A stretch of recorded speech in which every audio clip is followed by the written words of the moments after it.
Hello everybody, my name is pangoduck. Today's showcase is going to be Dominions 5, Warriors of the Faith. I love Dominions. Dominions is awesome. But first, before we get too carried away, what do I mean by a showcase?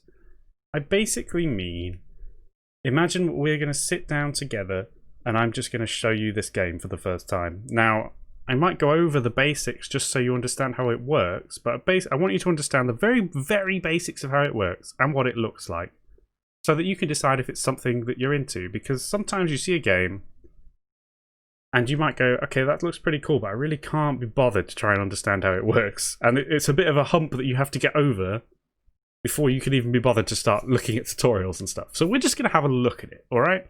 It's a strategy game. I'm tempted to call it grand strategy or a war game, but only tempted. So, let's go. Right, first of all, mods. There's loads of mods.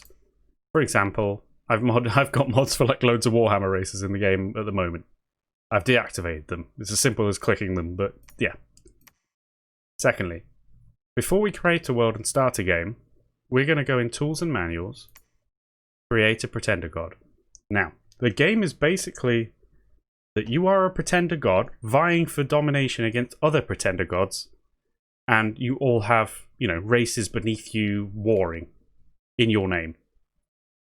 So, the reason I'm coming in here is just it's a very easy way to look at all the races. Now, before we can look at the races, we need to talk about ages. As you can see, there are 3 ages. Essentially, you're going to play your game in one of these ages. There's different races in each age. Granted, sometimes there is the same race repeated in a later age, and it's literally the same race, but at a later time when they might have changed, have different units. Something crazy might have happened, like, I think one of them, like, they started out normal and then they turned to blood magic, you know, in the future, or whatever. So you can, you know, follow through some races. But anyway, early age, full of magic and civilization, is at its beginning. Iron has not been thought of yet at most places. Armor weapons made of wood, blah blah blah. In the late ages, it's kind of the opposite. There's a lot of iron and steel, less magic. Middle ages is obviously a balance. So, you know, if I go on early ages, here's all the factions I can play as. And then if I go into middle, so on. And you'll notice some of them you may have seen on the previous screen now reappear, as I've just explained. As to keep it basic, we're first just going, because there's all kinds of monster races and demon races, all sorts, but we're just going to look at man, Tower of Avalon. As you can see at the bottom, feudal kingdom of humans. Okay, fine. Knights and longbowmen. Powerful mages of nature's heir. Blah, blah, blah, blah, blah.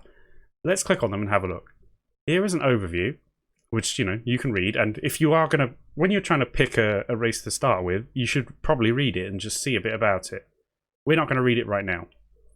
And then underneath, you get a bit more of a bullet point view. Okay, so race, humans, military, okay, infantry, longbowmen, knights, special troops of Avalon, okay. Magic, nature and air, some water and earth, okay. So in other words, they have mages capable in these areas. Priests, the priests are weak, but they are divinely inspired researchers. Oh, okay, so that probably means they're not that strong priests, but they're pretty good at researching other types of magic. Oh, okay, cool. And then the buildings, standard forts, temples cost 200. I can't even remember why that's needed to be noted. I assume normally they're either more expensive or cheaper. But you can see that basically it's just a bullet point overview, so you can just glance at it and say, oh, actually, I'm quite interested in this faction. Right. Finally, at the bottom, commanders, units, sites. Just, well, self-explanatory. Commanders, obviously, it's going to be like troop leaders, spellcasters, that kind of thing, and maybe some other special units depending on the faction. And units is just going to be your standard soldiers, obviously escalating from kind of rubbish ones to really good ones. And obviously that's going to widely vary depending on faction. Finally, sites. Sites are kind of like landmarks. Now, every tile on the map may have a site, or probably not, you know, a variety of sites, but these are the sites that you start with in your capital. So like Forest of Avalon, Tower of Avalon. Okay, that makes sense. So if we like as a note, right click is generally the way to inspect things. So we're going to right click on the Tower of Avalon just to see what it is. Okay, so it enables recruitment of the Crone of Avalon. Oh, and it produces 2. Oh, what's that thing? Well, we mouse over it. Air gems. Okay, so this site produces 2 air gems every turn and allows us to recruit 1 type of thing. Okay, fine. That's not too complicated. If we look at the other one, enables recruitment of 4 different things and gives us 3 nature gems. Oh, okay, fine. So, magic sites aren't complicated. And as a new player, you can pretty much just ignore them. But now you understand. Okay, so as a last thing before we move on, let's say if we wanted to look at a unit, and this will apply in-game as well, we'll right-click on the Spearman. I know, you're like, oh god, it's too much information. No, bail, can't be bothered. Listen, we can ignore most of it. Along the top, we've got the things that are going to matter when we're recruiting them. Gold, resources, recruitment points. 3 different things those are, and you will need them all. But don't worry, it's fine. A lot of this is self-explanatory, hit points, blah, blah, blah. But just so you know, as a new player, you're not even really going to bother looking. You're just not going to care. You're just going to throw units in and see what happens. But if you wanted to look, it's here. Some of them, you might be like, okay, but I don't quite understand what that does. Well, you're in luck. So let's say you don't know exactly what... it says attack skill. What is attack skill? Well, if you right-click it, you're going to get a long description of what it is, as well as an overview of their numbers. You can read that and see the absolute maths, but even if you don't want to read it all, you'll notice that you can very quickly understand it. The attack skill indicates a unit's ability to hit an enemy in melee. Oh, okay. Simple. Not even going to worry about the rest. Fine. Same with defense. Well, what exactly? A defense skill indicates a unit's ability to avoid getting hit. Oh, okay. Sure. And so on. But we're not even going to bother. That's fine. We also get a look at their weapons and their armor. Again, most of this stuff you don't need to worry about, but if you really wanted to look into it all, you can. And if you mouse over here, look, you can see descriptions at the bottom about what it means. And yeah, that's it. And then there's a bit of an overview. So you just don't worry about it for now, but I'm just saying, if you want to look at units, that's how you would do it. Same for, now, the only reason I'm going to show you a commander, not that one, a commander, aha. So they have a bit of an extra row in here. Well, they have multiple things, like leadership is how many troops they can lead. But they will have basic stuff in here as well. And same thing applies. You'll be like, well, what is all this stuff? Well, for example, spy. Okay, but what is it? Right click, spy. This unit will get additional info when hiding in enemy lands. Oh, okay, fine.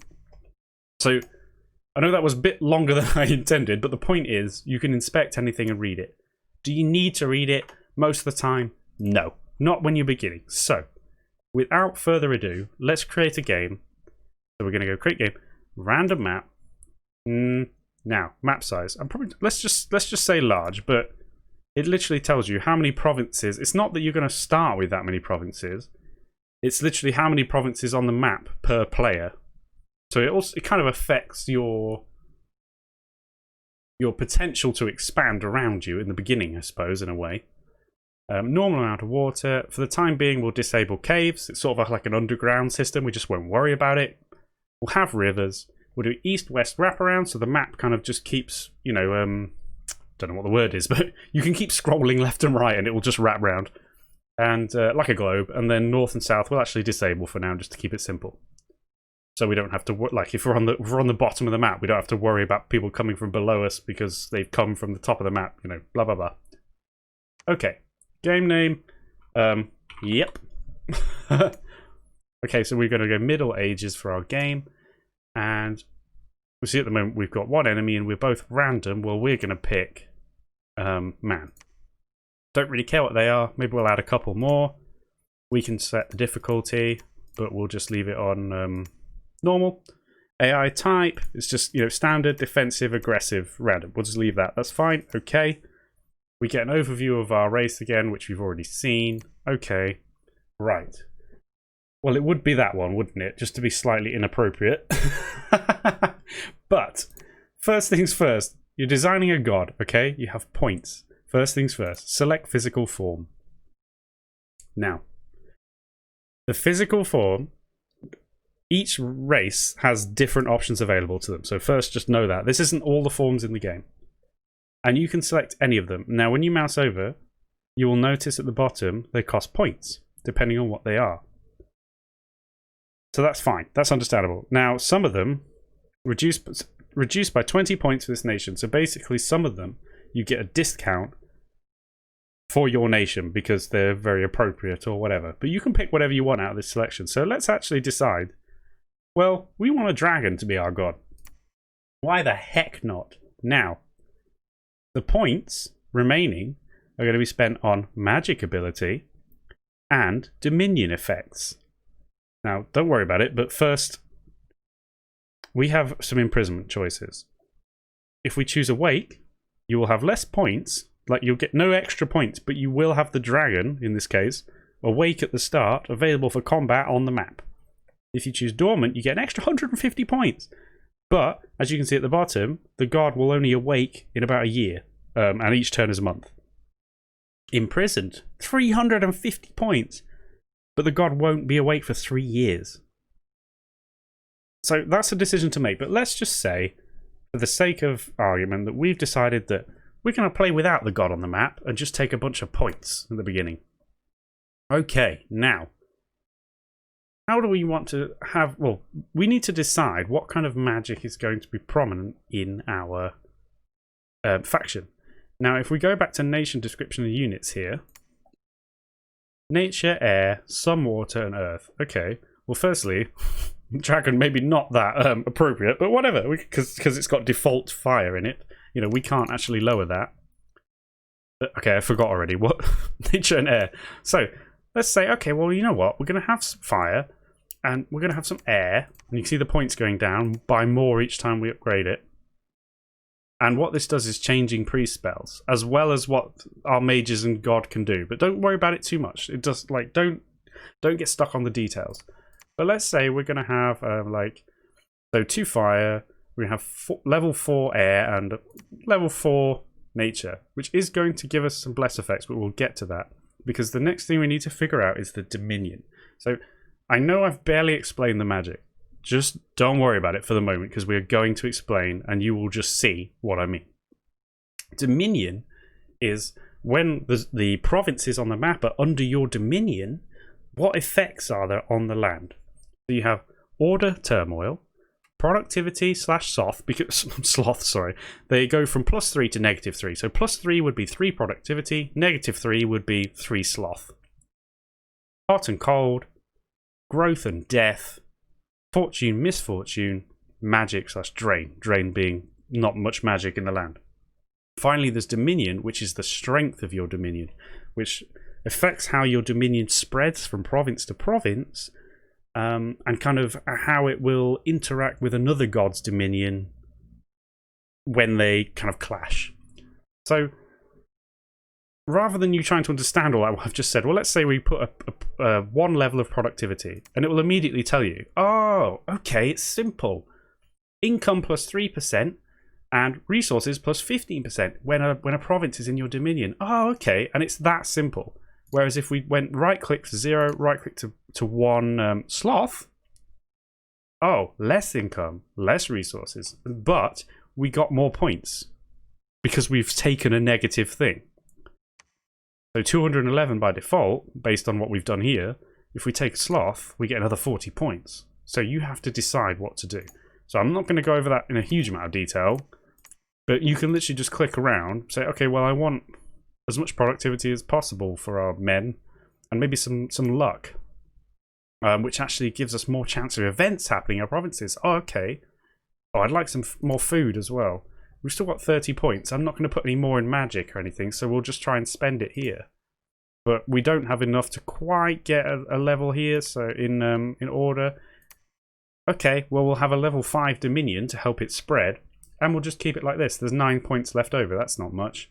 And then this is the result of what we've done. So you can play with that. I'm not going to go over all the... Like, it's supposed to be quick. I'm trying to be quick and failing, but you can affect what your god's dominion does to the land. And then you get an overview. So you can just click around and decide that you're happy with these percentages. Now, what is the result, the immediate result of us taking at least level 4 in a magic tree? We get bless points, as well as having pre-spells, but don't worry about those. And this is simple. So we have 4 air and 4 nature. Add bless effect. Here it is. The bless effect for air and nature. First of all, what's a bless effect? some units and commanders are sacred. And what that, like higher level ones. And what that means is they can be buffed with bless effects. So, because we've got 4 points in air, we could take something that costs 3 air and something that costs 1 air, or you just take something that costs 4. You know, we can spend the points however we want for our buffs. Let's say, well, what's swiftness? Basically, run speed is what it indicates at the bottom, and defense skill. So let's say what we're going to do, because I don't want to. You could look at all these and decide, but let's say we're going to have swiftness. Then with our remaining point, we decide to take precision, just extra precision. We've got 4 points of nature. So we decide to have, well, let's see. All sacred units will have forest survival trait. This makes it easy to travel through forests as if they were plains, and also reduces the amount of supplies they require in forest provinces. Oh, okay, yeah, sure. Well, we'll do that. We've got 2 points left, and just for the sake of ease, right now, we'll say, oh, we want major poison resistance. 10 protection against poison. Yeah, sure. Right, our god is finished. The god isn't going to turn up for 3 years, but this immediately affects us, having these sort of, what's the word I'm looking for, modifiers on our provinces. And if we bless units, they are going to have these buffs, as well as having sort of access to this magic. Okay, great. Move on. Enter the name of your god, Pango. All praise Pango. Now, that was a bit meatier than I intended. I hope you're still with me. You know, listen, we're going to get in the game in a minute. I know it's been 15 minutes and I've just talked about a load of rubbish, but we're almost in the game. Again, this looks overwhelming. We're going to ignore most of it. It's pretty self-explanatory, but we're just going to ignore it. So, story events. Well, explain. Everything's explained. That's the thing. If you just chill and read the descriptions, it's fine. But basically, it's just long-term events in the game. Well, let's say we don't want any of that. So all I'm going to say is random start research. Research in this game is only for magic. Researching levels of magic for you to be able to cast spells, or your mages to be able to cast spells.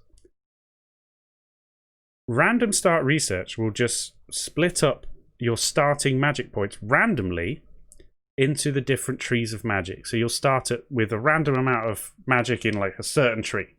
If you turn it off, you'll just have an equal level in all of them. I like to leave it on random. I think it makes it more interesting. You'll see when we get it. Now, the other important thing is Thrones of Ascension. So, click that. Type of victory. Default is victory by Thrones of Ascension. All the others are kind of obvious. Conquer everybody. Victory by Dominion is probably how many provinces you have under your Dominion that's spread. Victory by how many provinces you literally control. Victory by research, you know, you research the most. Cataclysm is just when you have a turn limit on the game. So, Thrones of Ascension. Right. Some provinces will have a throne in them, which is like a site. And essentially the point of this is, if you capture enough thrones, they'll give you points, and you require this many points to win the game. A level 3 throne is worth 3 points, a level 2 is worth 2 points, a level 1 is worth 1 point. So let's say we've got 7 level 1 thrones in our game. Actually, no, that's kind of a lot, isn't it? Well, let's say we've got 5 level 1, we've got 2 level 2s, and 1 level 3. Please, give me 1. Okay. So how many points overall is this? 3 plus 2 times 2 is 4, so 7. Add 5, 12. And as you can see, total number of points, 12. How many points do you require to win? Let's say that we're going to decide you need 8 points. Maybe less, maybe not. It's totally up to you. But let's say, well, 6.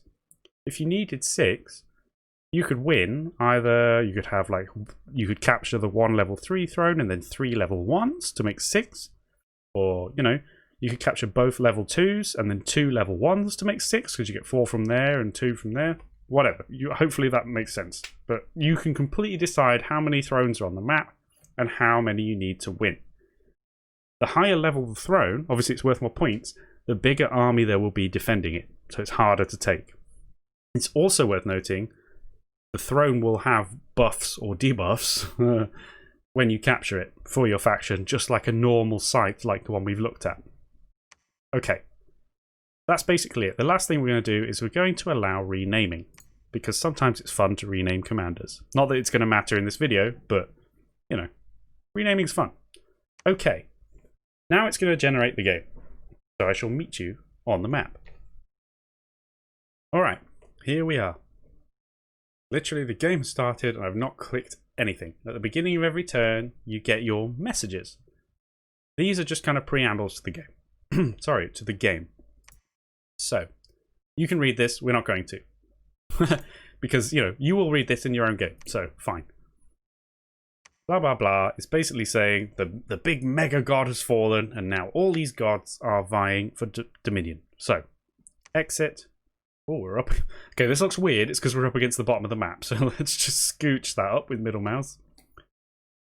This is what the map looks like. Again, you're like, oh my god, it's too much information. Let's zoom out.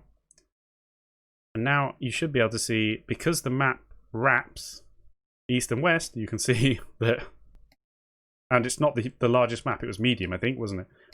You can just scroll around and see ourselves over and over again. But before we move on, let's talk about the map. The lines indicate provinces that you can move to from the current province, which is the, you know, our home one with the castle. Blue is obviously into the water. Only specific aquatic units can do this. You may notice that this line is blue and then yellow, indicating there's a river that we cannot cross at the moment. Can't really see the river, but I guess it's there. And in winter, that might freeze, and then we can walk over it. But otherwise, it would take amphibious aquatic units. There are complete aquatic empires. Let's not worry about it for the moment. Okay, so you understand these are the ones we can move to. The stuff that's drawn on them mostly is just decorative. Like, you know, these crops, these buildings, it doesn't matter. The mountains probably do. If the mountains were here, more than likely we wouldn't be able to move into that province because the mountains are in the way. Stuff like that matters, but, you know, follow the lines. The next thing you immediately notice is the flags. They're grey because, as you can see at the bottom, this zone is called Cloudcap Spires. It's owned by independents. If I owned it, sorry, there would be a green flag there. The final thing to note is that, and guess what that is? It's a throne. We've actually spawned right next to a throne. I have put quite a few in, I think, based on the map size. I can't remember. So you can see where the thrones are immediately. Like if I zoom out, look, there's one here, so on. There's one in the water. Now the thing is you don't know what level throne it is until you, well, you don't officially know until you actually capture it. But you would know based on the fact that how big the army is defending it will give you a clue. So we want to capture that, but obviously we can't at the moment. Now, the province itself. Okay, details. Population. Simply provides income and resources. You pretty much don't really need to look at this at the moment. Supplies. Well, as you can see at the bottom, one human-sized unit requires one supply point in order to be well fed, because units could starve or whatever. This is how much we're using at the moment. Literally nothing. Income for gold. Resource income, recruitment points. The slash is that there's unit recruitment points and commander recruitment points. So we have 270 unit recruitment points and 2 commander recruitment points, which don't worry, we'll get to. Unrest, kind of self-explanatory. It says at the bottom, 100 or more makes it impossible to recruit troops, and you'll have all kinds of events and stuff. Defense, it's level 25 at the moment. If we click it, these are our, almost like a town guard. You know, even if we don't have an army here, these guys will turn up in battle if somebody attacks. We can spend money to add more. Yep, and it also reduces unrest per month based on how many you have. But don't worry about that at the moment.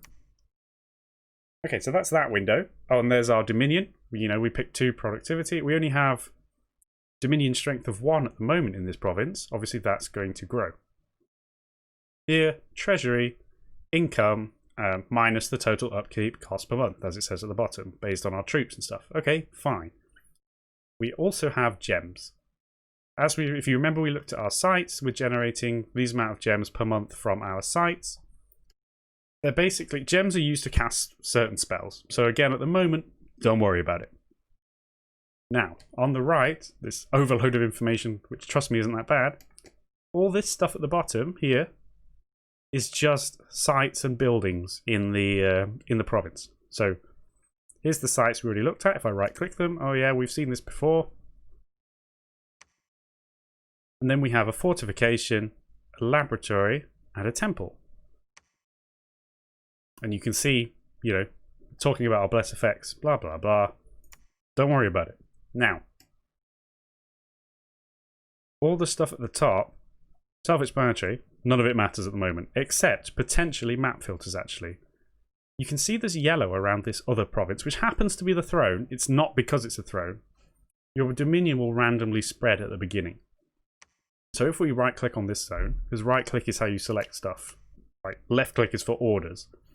So we right-click the zone, we can actually see a bit about it in terms of income, resources, and recruitment because we have dominion there. If we right-click a zone we don't have dominion in, we can't see a damn thing. So that's worth noting. But if we go map filters, we can make this a bit clearer or more confusing, depending on what you think. But if we put on dominion candles, income box, and names, there we go. Now we can see the name of the province, how strong our dominion is, as well as the kind of level of income, resources, recruitment points for each zone. I'll take it off for now, but as you get more, you know, familiar with the game, that's useful. I'm rambling too much about secondary points about the game, so let's leave it. Now I'm going to right-click back on our own province. Research. These things, you can mouse over to treasury, resource treasury, or item treasury, sorry, research treasury, and enchantments. Doesn't matter. Research. Let's talk magic. Now, you remember we started with a random amount of research? It's put it in construction and enchantment.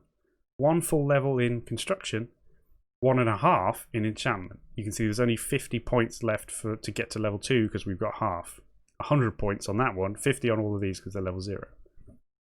So initially you're like, okay, but what do these things do? Well, firstly, if we left click them, we add them to the queue. So say, okay, the next thing I want to do is go to level 2 enchantment. Oh, and after that, I want to go to level 1 alteration. And then maybe level 2 alteration after. You can see. If you want to know what they do, right, click them. Simply, it unlocks these spells. So, enchantment, we're in. Level 1, you get all of these spells. A mage with this level of magic of that type will be able to cast that spell. Some of them might cost gems. See, costs 3 death gems to cast reanimation. When we get to level 2, we get all these spells. The only way you can cast personal regeneration is if you've got level 2 nature on that mage in question. And that's basically how it works. It's self-explanatory, really. It just shows you what you need to cast each spell and what level you need to research to have access to that spell. So in reality, you need to have like a... I'm going to press escape to go back. You need to have a little quick look at them and decide, well, firstly, you need to remember what... Or in a minute, you can go and look what type of mages you have if you don't remember and what you're likely to recruit. So like we are nature and air, if I remember. So let's look at evocation. We're like, okay, so we could get level 1 in this. Well, we don't really have fire mages. We do have air, so we would get shocking grasp that we could use on our mages, I assume. We'll go and look at mages, but you know, okay, well, what is shocking grasp? Let's right click. And obviously, here's the actual maths details, but we can also just read shocking grasp causes the target to spasm violently as energies pass at close range from the caster's hands through his body. Shocking grasp can cause considerable harm. Armor offers no protection, and then you can see damage, armor negating, blah blah blah, blah blah blah blah blah. From shocking grasp, and then an area shock afterwards of just 1 tile. So you can investigate all the spell, but I know it's too much at the moment. Just don't even go there. But you know, it's quite simple. So we know that we have air and nature. Well, let's just say for a laugh, we actually really want evocation because we want to be able to use Vine Arrow and Shocking Grasp. So we're like, okay, we're actually going to go evocation. And then what's in level 2? Well, I would actually really like Web as well. And Lightning Bolt. Oh, Shockwave. That sounds cool. We're going to go straight into level 2 afterwards. Enchantment. Protection from lightning. What's Windrunner? With this spell, the cast will be aided by the wind when he's running. Oh, okay, so less fatigue when you're running, maybe. Oh, combat speed is doubled. Oh, that's pretty awesome, actually. So I'm glad we have that. What's on level 2? Flight? And we'd also have access to Gift of the Hair. Well, what is flight? Literally, they can fly. Wow, that's so cool. Okay, well, we're going to go enchantment after that. You can see how it works. So you could just investigate each type, see what spells are available, and say, yeah, we're going to do that. Now, we don't have anyone researching at the minute, so these research points are not going to accrue, but we will get there. Finally is the army. Now, before we talk about the army, you can see we have started with 2 commanders. You will find this is a basic troop commander, and this is a scout. I'm going to right-click on the scout, again red. You're familiar with this screen now. Here you can see some stuff about him. Most of it doesn't matter to us right now, except stealthy, because scouts have stealthy. Stealthy troops can pass undetected through enemy territory. Blah, blah, blah. Point is, he can go into other provinces and scout without being seen and therefore not being in combat. So if I've clicked him to select him, if I control click, I can select multiple, but, you know, we'll just take him. And we need to scout. At the end of the turn, we should see all the provinces next to us anyway, but we need to head out and scout. So we're actually going to go and scout here. You can see that I've left-clicked there, and we have got a grey arrow, which means he is scouting. If I control-click, red, he's attacking. Not a good idea for him. So we're just going to click and scout. We'll get back to that. The troop commander, well, we're going to need some troops. So, we've got army set up, mercenary, just like ignore mercenaries for now, just don't worry about it. Recruit units. Oh look, here's all those units we saw before. Here's our gold, here's our resources, and our recruitment points. And these we're going to get these resources and recruitment points each month at the moment with our only having this one province. They might increase depending on, you know, what we build, what we have. And gold, you know, we talked about the income here. So, we have a scout, and we have one of these. Castellan, our basic troop commander. He can lead 80 troops. So, we've got to decide what to recruit. Before we do, what did we start with? If we go army setup, whilst in this province, we can see he's there, and he has already got some spearmen and some longbowmen under his control. 10 of each. Okay. He's got them in 2 squads. They're separated. He can have up to 3. So, you know, I could like take these. Let's say we want 4 of these in their own, and then click him. They would go into their own squad. 3 out of 3. You can have more, but look what happens when you go over the limit. They don't get a morale bonus anymore. And in some leaders, they'll actually lose morale. So bear that in mind. And then his overall limit is 80, because that was his leadership. So he's actually quite good. He has quite a lot. You also can see how many supplies they require. So, first of all, let's. You can also double-click them to select all of that type in that squad, and you know, move them out of his squad. That's just in the garrison. We're just going to build some more of those. Why not? But before we do, what do we want to do commander-wise? The reason I wanted to look is I wanted to see how many troops he can lead. He can lead 80, so I don't really need. Some of them have quite low troop leadership. So if you want a bunch of troops at the beginning, you need more than 1. So what am I going to focus on now? I am going to get mages. I need 1 to be my prophet. Don't even worry, I'll explain.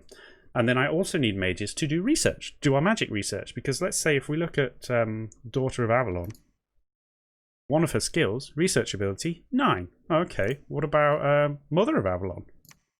Oh, 11, but way more expensive probably.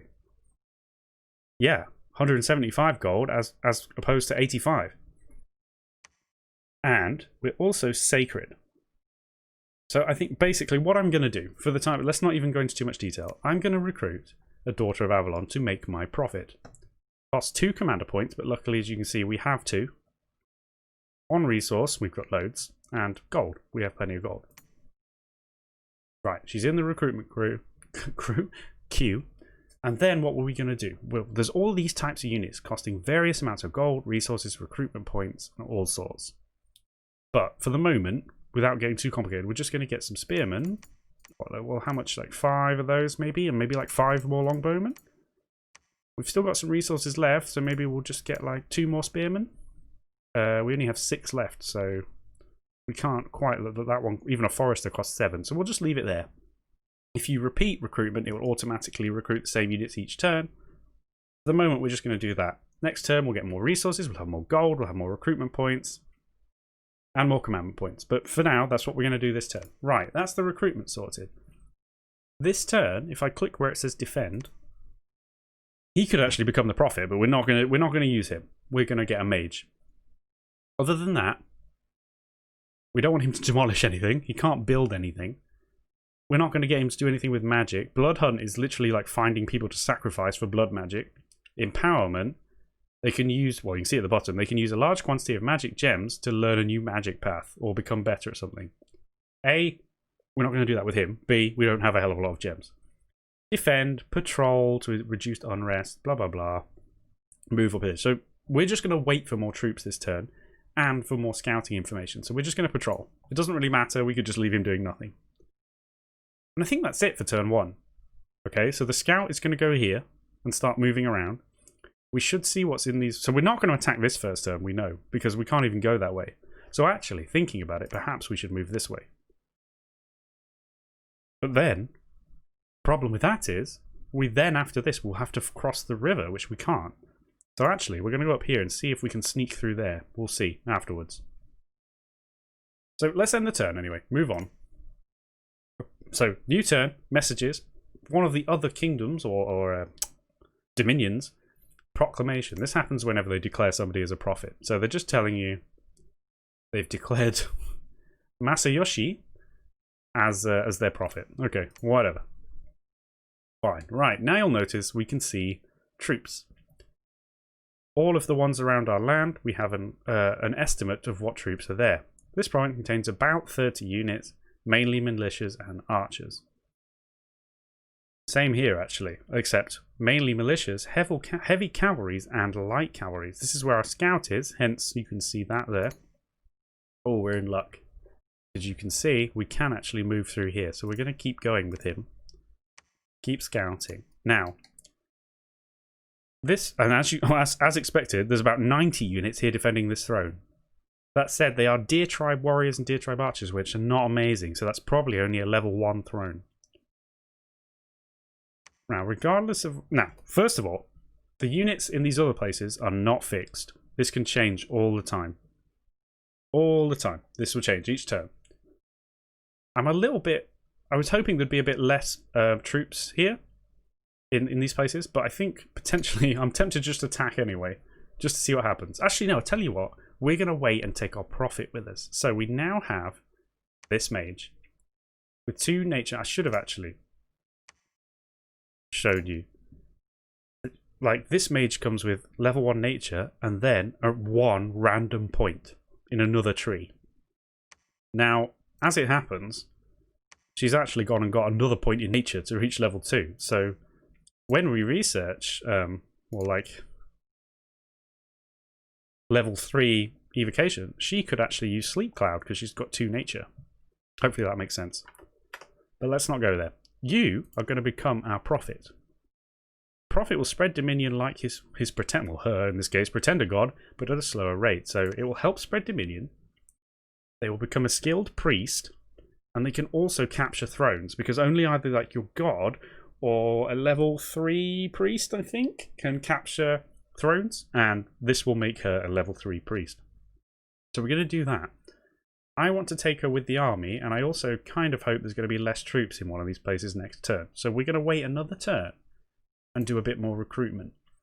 In terms of our commanders, I'm going to take somebody... Well, in fact, I will take another daughter of Avalon with the purpose of making her a researcher to start researching magic. Troop-wise, I think we'll just do the same kind of thing again. Maybe we'll get some more longbowmen. They are quite expensive in resources, but yeah, we'll do that.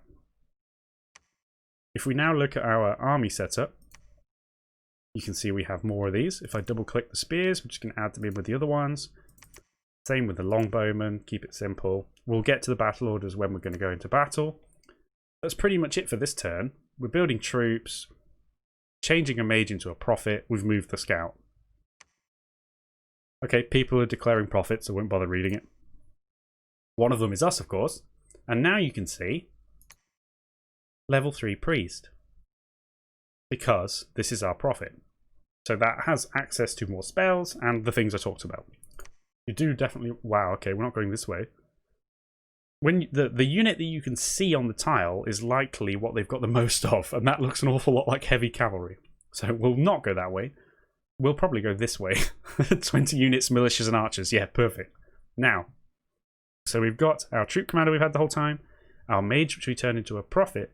You'll notice the random attribute on the second one actually was air. But that's not really relevant to us right now because we're just going to research. Like their magic skill here doesn't really affect their research, only their research skill. It doesn't affect what she can research.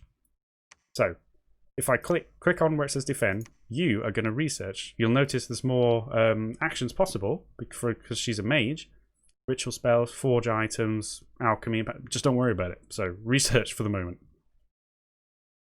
What has so now you'll see the scout has found troops here. We're going to keep sending him outwards just to check things out, to see if there's other empires nearby. You can also see in the water there we have some scary people. Now, we want to attack this province next. You can see our dominion expanding, by the way. So if we can see... Now, this is helpful because we can see which provinces have got good levels of resources, because that does matter. As well, at the moment, it's because we're kind of locked in a corner. I'm a bit like, okay, well, who's actually got some defenses we can definitely take out? But if we had a bunch of similar options, I would say, okay, which province has got good resources, good income? But we're going to attack this. So, army setup, we've got some more. We can just stick them in there, double click, click in there. Now, battle orders. Battle orders. Let's do the troops. Set battle. Well, firstly, position. This is your starting position. This isn't the whole battlefield. This is almost like your deployment area. Let's say now, so we've got them selected, so we're going to just click them to the front, our spearmen. We can choose a formation. See? Line formation, sparse line, they spread out more, blah, blah, blah. We will actually do a line formation. Why not? Put them there. That's fine. That's their starting position. The archers, behind somewhere. Maybe a double line. Because, you know, why not? You could do this. You could have like some flankers at the side. You know, you could do whatever you wanted. The battle orders. Set battle orders for these spearmen. Here we go. It's very simple. How do we want to do this? Because we've got archers with reasonable range, I'm actually going to say hold an attack, which, as you can see at the bottom, hold their position for 2 turns before advancing, and then they will go forward. That will give the archers time to fire. If the enemy comes in range in that time, of course. But I'm just trying to show you. So, and when you do attack, we're just going to attack the closest enemy. You might have people going around the sides and going for the rearmost enemies, or for archers. You know, you can specify. Now, the archers probably hold and fire. Hold position for 2 turns, and then advance until they get close enough to fire. So, if they have to advance to fire, they will. If not, they'll just open fire immediately, closest enemy. Now we might get friendly fire, we'll see. So that's those. That's all the troops sorted now. Our general. So I clicked on the green square next to the general. Let's just say he's going to stand next to the archers. His orders, he's going to... Well, this is his generic orders like the troops, but you could also do a few specific orders first. If he was a spell... Well, we'll get to the spellcaster, so... I don't want him to go in first. So what we're actually going to do is probably hold you for 3 turns, so you're behind everybody, and then attack closest enemy. Now, the prophet. We're not going to take the researcher with us, so that doesn't matter. The prophet, we are. You can just stand on the other side, doesn't really matter. In fact, no, stand behind the archers. Your orders.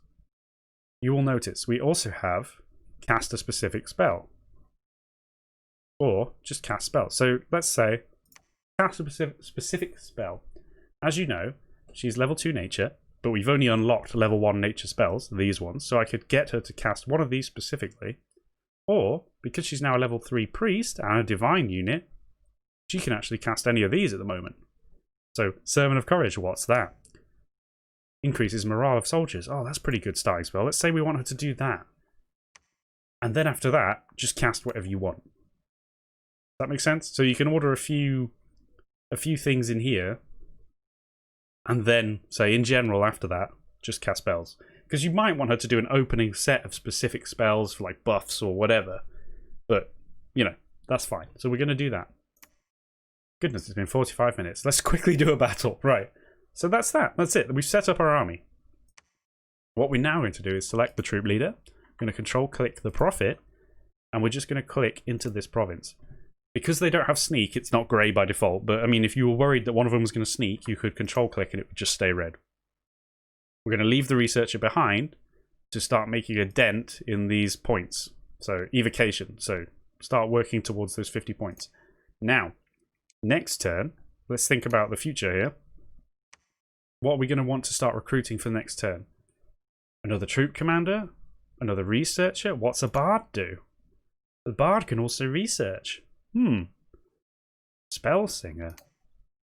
They take more time to cast spells, but take less fatigue. You know, so it's another kind of cheaper mage. Maybe you want some more of those. So let's say we don't want to spend quite as much gold. Sorry. So we'll have a bard. But you know, for the sake of argument, let's just say we want to get another Daughter of Avalon, and she's going to research. Obviously, this totally depends on your strategy, your race, what you want to do. It's completely open. Going forward, I don't know. What do we want to do? We still don't have that many resources, so we can't go nuts. Like, this would cost 19 resources for one cavalry. When you get more resources, you can get better troops, essentially. Perhaps in this case, we want to get... I don't know. What do we want? Maybe do you know what? Maybe we want to just get those. Some elite tower guard. Maybe that's our plan. But we can't quite afford this last one. 14 resources. We'll get 2 archers. 7 resources each. We've got plenty of points. It's basically, you're limited by whichever one of these you run out of first. We could get a lot more units if we got ones that cost less resources, because that's where we're currently limited. But you understand. So next turn we'll have another researcher. We'll have some more troops. Now the only thing is, we're recruiting more troops. They can't. If our army's here, they can't move there on their own. They do need a troop commander to move with. But maybe we'll come back and pick them up. Maybe we'll recruit another troop commander, you know. So, enough dithering. Let's move on. Our scout is moving here. Our troops and the prophet with them is moving to attack this zone, which we don't know what the land kind of stats are, but we know it's got a reasonably weak army. So, enter. The battle has happened. If we click here, yeah, you can finally see the battle in this game. You just had to wait 48 minutes. If you click here, you can see the immediate kind of results of the battle, who won, which units were lost, blah blah blah. But let's say you don't want to spoil it. You just go view battle. Here we are. Pause. First of all, I can use the middle mouse to pan like this, or we can use the arrow keys. You have time commands: slow-mo, normal, speed up. In the menu, various options, show grid, then you can see the literal squares. By default, you'll have standard battle log. I actually had it on very detailed. You will see in the top left, you saw that white box, battle starting. Well, I'll show you. Let's just start in standard. So, let's just slow-mo move forward. You can see our troops lined up as we said. Oh, our longbows can actually fire already, and they do on the first turn. And we did get a hit there. You saw some damage rise. We also heard a spell be cast. Sorry, the sky is like, there we go. This is our prophet. Prepares to cast Sermon of Courage. Casts Sermon of Courage. Okay. Fine. That's what we told her to do at the beginning, wasn't it? So, the other thing so you can see the basics, but before we move on, you can right-click units in this setting as well. See what they are. Militia, okay, how good they are. See that this one's actually taken some damage here, because on that one square I've clicked there were 3 units, which is why there are 3 down here. Only 4 hit points, because I believe we hit it for 6, didn't we? So, blah blah blah. Let's move on, because I'm just boring everybody to death. They have some archers of their own, which they are firing. Okay. A few hits. Oh, hit for 13. We probably killed one there. We also casting Holy Avenger, and obviously you could check what all these spells are, but I won't bore you to death right now. We will just pause one more time. I know. Just to say, okay, well that's the standard combat log. We didn't get any details about the arrows. We just got basically told what spells were being cast, and if somebody ran away, we would find out. If we change it to, well, obviously there's various levels, but let's go very detailed. Suddenly, it's almost like D&D levels of longbowman hit archer with a ranged attack using longbow in the body, 8 points of damage. Damage roll, 12 plus 9, which would have been like the weapon plus whatever, precision or something you would see. If you went in the stats, you would be able to figure it out. Versus protection roll of 6 plus 7 on the archer. So the difference, 8 points of damage. So it is based on rolls, but your stats affect them. Now, for the sake of ease, let's go back to the standard log and just get on with the battle. We've had the 2 turns. Oh, that's maybe a bit fast. Chill. We've had the 2 turns, so the men are moving forward. They've had Sermon of Courage, boosting their morale. The archers are still firing. Their archers do a quick volley. And now, we should just mince them to death. You can see the damage. Obviously, bit of friendly fire in the back there, maybe. That was Heavenly Strike. There's quite a few effects. Now, this is the problem with archers firing at near targets. We will hit our own men. But there we go. Move it up to normal speed, perhaps. Obviously, these are just trash units, so it's a very, very quick and easy battle. But you can see how it works. We could have held the spearmen here for ages, and then just fired arrows, because our longbows have really long range. We can decide how to play it. We can have units coming around the side, attacking these rear units, getting them off the field. You can see they're already fleeing, right? Are you fleeing? Yeah, the independent armies are routed. This is their... well, they had 3 commanders, did they? Yeah, but they're all just... They've got low morale, and they're all running away. I'm just wondering... Yes, as you can also see, if they've had something happen to them, like this militia, it will appear here. Diseased, and there's the details, and mute. And like if somebody's lost like an arm or something, it will tell you. And that can also happen to your units and your commanders, so bear that in mind. But yes, there'll be spells, there'll be different types of units going for other positional types of units. All manner of things can happen. Hopefully, though, that has just been a very basic battle that's at least shown you how it works. So we waited 2 turns, we went forward, we attacked them with the spears and munched them to death. The archers fired a few volleys for 2 turns because that's what we told them to do. So if we click here now, you can see these are the kills our units got. So our prophet actually killed 3 units because she was doing that heavenly strike.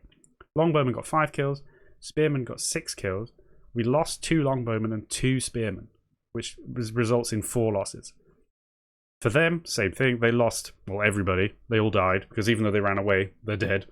And you'll notice they only killed 3 and we lost 4. Well, that would have been because our wonderful longbowman shot one of our own in the back.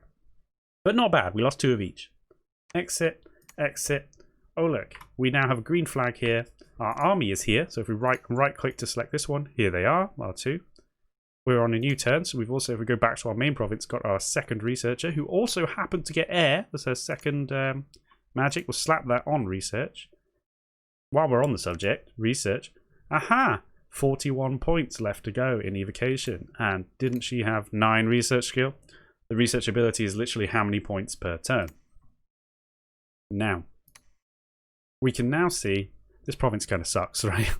17 income, 32 resources, 35 recruitment. It's not great. We also have a bit of unrest because we've just taken it. Now, we can suppress that a bit if we stay here this turn and patrol, although we might want to move on, whatever. But what we also want to do is go on defense, get some local defense. Let's say we want to get at least 10 to start reducing that unrest. Maybe we want 15, whatever. It doesn't cost that much gold, really, does it? Okay. We also have quite a few gems now. But anyway, that's that. Dominion strength is only 1 at the moment. But it's up to 3 in the main province. How are we doing? Still 1 on both sides here. Our scout has found some stuff. We'll keep moving and looking for other civilizations. But anyway, you understand the basics of that now. I just want to talk about, firstly, while in our our starting province, we have all of these sites because it's our capital. Here, we don't know of any sites. What we can do with a mage, search for magic sites. Now, she will only find magic sites relevant to somebody that can find them that's got 2 nature skill or 3 priest skill. So if there's a site that requires like a fire mage to find it and, you know, makes sense to the fire mage, she won't find it. And it may be there, and we just don't know. So you kind of want your best mages and varied mages searching for magic sites so you can try and find as many as possible. Even if there's a level 3 nature site, you won't find it because she's only level 2. Hopefully that makes sense.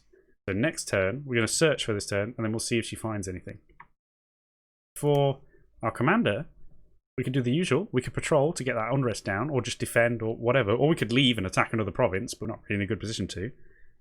Finally, construct building. And now, as you can see, palisades, which will then be updated into a upgraded into a fort, so on and so on and so on. We can build castles in strategic positions. As you can see at the bottom, these, and that'll scale up with each level you build. Recruitment points bonus, defense bonus, admin bonus, blah blah blah. That will help build up a province. Lab, which only mages can build, and sacred units can build temples. So whilst we have these 3 things here, you can build the same things in any province, but it does, and it will A, upgrade that province, but B, it costs a bit, it takes a bit of time to build it. So maybe you'd have like a separate commander just come around and do building. Back home, we've now obviously got these units that we built last turn, and unless we took them with one of the researchers, we don't have anyone to ferry them over to our army here. So just bear that in mind. Either we can bring the army back through here to go up here, which was probably what we would do anyway, and pick them up on the way, or you could have like a cheap commander literally who just ferries units around. That's a decision to make. I mean, what else do I want to talk about? Because, I mean, we're already like an hour in, and I only want this to be one video, and I only wanted to go over the basics and show you the game. We've already, like, talked about way too much. Well, firstly, what if we wanted to recruit in this province that isn't our home province? Aha! Those are not our usual units, or at least most of them aren't, as you can see. That does change, including the commanders, depending on the province and what's there, what type of province it is, what type of units were there will give you a hint. So you can recruit other units. They've got their own resources, because this province sucked.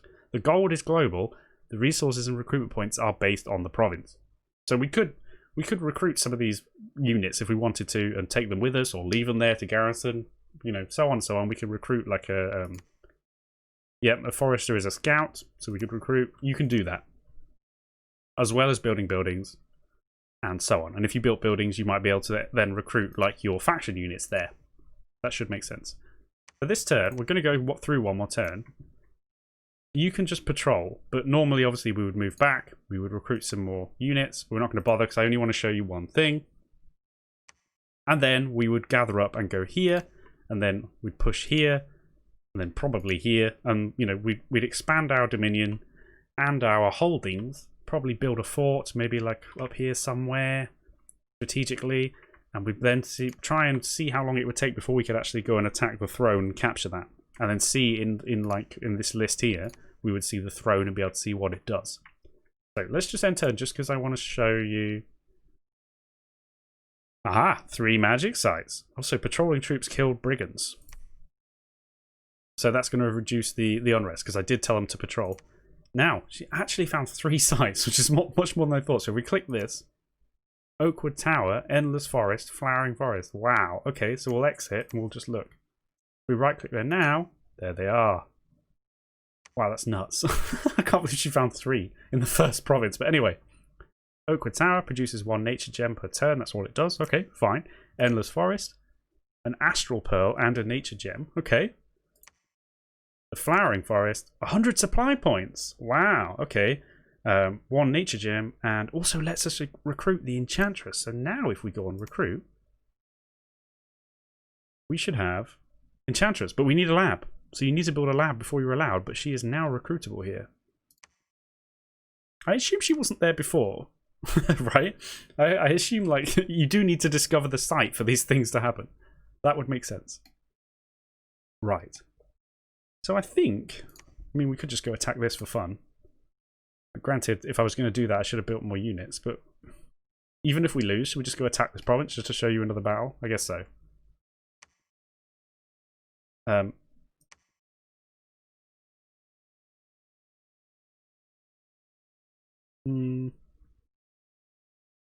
Yeah, that's fine. We'll just do that again, just for the sake of showing you a battle one more time, I think. Even though we might lose, or whatever. What is there? 40 units. They're only wolf tribe archers. I don't know how this is going to go. And let's pretend we're still building units again. We're building more researchers or scouts or troop commanders. You know, completely up to you. You could build a second army and just expand in multiple directions. Keep your scout. Aha, look. Now, it's a bit risky to go into their territory because we might be found and killed. But let's go look. And you can see that is owned by somebody else.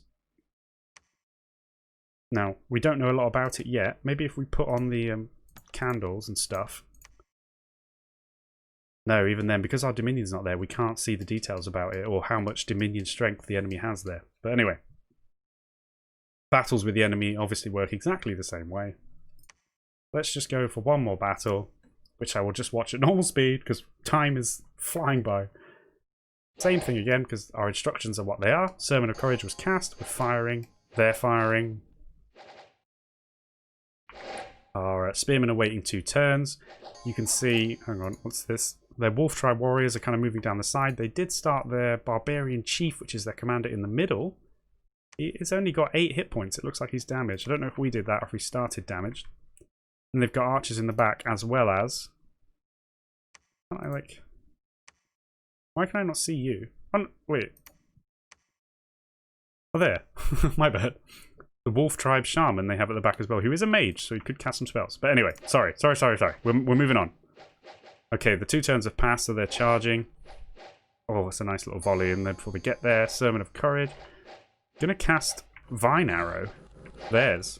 Is that it? I think that's it, that weird arrow. It missed. It missed hopelessly. Now, the thing is... I was gonna say, we have left our longbowmen woefully prepared and defended. And the barbarian chief was coming. And they've just fucking... They've just executed him, so never mind. Never mind. I mean, our commander was here, right? He's now finally moving in, so he could have killed him. We've killed all the wolf tribe warriors. We're now moving in on their archers, who are still peppering us. They're not doing super well. They have done a bit of damage. There was an 8 in there, wasn't there? Obviously, we could put the detailed log on and see everything that's happening, or a semi-detailed one, but you probably want to play with those 4 log settings and decide what level of detail that you want. But now that we're here, we should just mince them and they should run. Now that the spearmen are here. Oh, we've hit our own spearmen, I saw that. Limp! Oh no! Look at that debuff, he's got a limp. Oh! Rest in peace, Shaman. And that is going to do it. Off they go. Now, obviously, this early in the game, with these basic units, the battles are pretty one-dimensional, but the more units you bring in, more spellcasters, more commanders, more formations, you know, blah, blah, blah. They can get pretty crazy, and you do need to set up your units correctly to win. 5 spearmen died. How much of that was friendly fire? 2 of them, because they only got 3 kills. But anyway. So there is an hour, which was not what I intended. And hopefully now, if you did make it, like if you were interested enough to make it this far, you should probably give the game a shot. Because, I mean, I rambled so much and gave far too many random details that if you weren't interested, you'd already have left. So, oh look, we already know there's a lava lake here, even without searching. 1 fire gem and 1 water gem per turn, so we would obviously search. Right, anyway, stop playing. Right. So, hopefully that's at least shown off what the game is like. The basics of it. There's a big multiplayer scene in this game. Granted, I'm kind of sad and I just like playing against the AI, even if it sucks, because I just like building armies and crashing them into AI. But there is a big multiplayer scene. There's a lot of mods. You can play like Warhammer races and all sorts. Custom units, all kinds of custom spells, effects. Yeah. I'm going to leave it there. It's already been way too long. If you made it this far, thank you very much for your time and for watching. I hope maybe this game might, you know, give you a good time if it interests you. And yeah, thanks very much, guys. I hope you have a fantastic day. I'll see you next time.